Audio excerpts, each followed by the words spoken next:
Yes, kanongera ngureze ikaze nanone kuri YouTube channel. Ubu munsi rero tujya gufatira intangarugero k'uyu musirikare w'umukobwa. Uyu ni umwana rwose ufite izina rihambaye cyane hano ngaha mu ngabo z'igihugu cy'u Rwanda. Umunsi ku wundi uko bwije n'uko bukeye, amanywa ndetse n'ijoro agenda azamurwa mu ntera.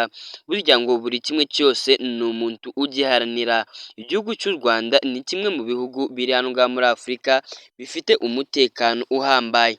Nta kindi bagenderaho bajya kuvuga yuko u Rwanda rwose ruri mu bihugu bifite umutekano uhambaye, kenshi bagendera ku gisirikare dufite. Ese koko nawe ibi ngibi uwabikubwira yuko u Rwanda ruri mu bihugu bifite umutekano uhambaye muri Afurika wabihakana cyangwa wabyemera? Nimba koko nawe turi ku ruhande rumwe, siga komenti utubwire uburyo uba ubibona. Igihugu cy'u Rwanda rero ikintu bagenderaho bavuga yuko ruri mu bihugu bifite umutekano uhambaye, icya mbere ni uko igihugu cy'u Rwanda nta shimutwa rya hato na hatoya rihaba kuko mu bindi bihugu rwose biba bimeze.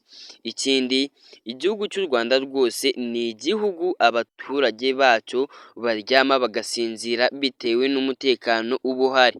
Ngira ngo muzi biba mu gihugu cy'umuturanyi cya Repubulika Iharanira Demokarasi ya Kongo, umunsi ku wundi, amanywa ndetse n'ijoro, abaturage bamwe na bamwe bararyama yewe ntibasinzire. Gusa ibyo ngibyo ntabiba hano ngaha mu gihugu cy'u Rwanda. Byose tubikesha ubuyobozi bwiza dufite, budahwema rwose kudukorera ibyo twifuza umunsi ku wundi, amanywa ndetse n'ijoro. Kuba gupfa uri umunyarwanda aho waba uri hose, uherereye hose, utuye hano ngaha mu Rwanda, ugomba kuryama ugasinzira.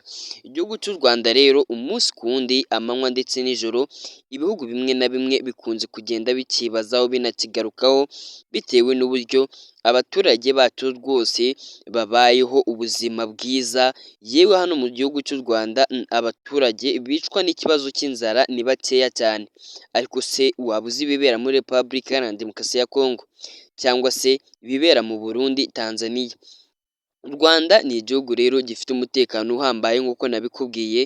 Umunsi ku wundi igisirikare cy'igihugu cy'u Rwanda kigenda kizamuka. Ni igisirikare cyibanzemo inkumi ndetse n'abasore, yewe mu nzego zose barimo, yaba mu rubyiruko ndetse n'abakuze mu gisirikare cy'igihugu cy'u Rwanda. Mu nzego zose zigiye zitandukanye hari abasirikare bazibarizwamo kandi rwose bakora akazi kabo neza nk'uko bikwiye. Nimba koko nawe aho uherereye ntiwabura kuba ujya ubona iby'igisirikare cy'igihugu cy'u Rwanda gikora, ntibiba bikwiye rwose. Bakora ikintu babona cyagirira umuturarwanda wese akamaro, kandi koko buri kimwe cyose cyakozwe umuturage w'aha ngaha mu gihugu cy'u Rwanda abibonera inyungu. Niyo mpamvu rero haba mu gipolisi ndetse no mu gisirikare habarizwamo abagiye batandukanye. Mu gipolisi abakobwa ndetse n'abasore n'abandi bageze mu zabukuru hose babarizwamo. Mu gisirikare ni uko, abakobwa ndetse n'abandi bageze mu zabukuru hose baba barimo.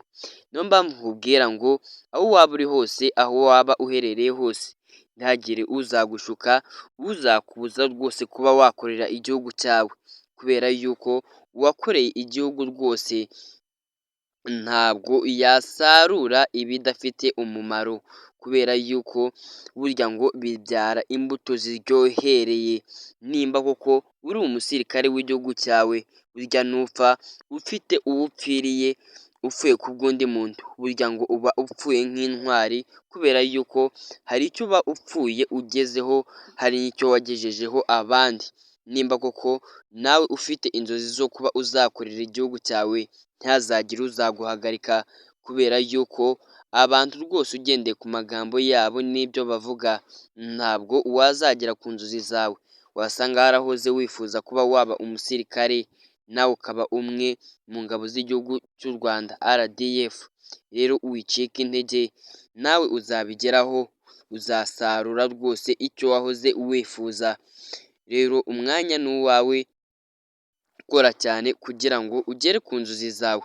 Uracyari kuri Rwandan Future, reka ngusabe gukanda subscribe kugira ngo tujye tubana mu biganiro bigiye bitandukanye. Cawu cawu, ukomeze ugire ibihe byiza, umwaka mushya muhire wa 2025.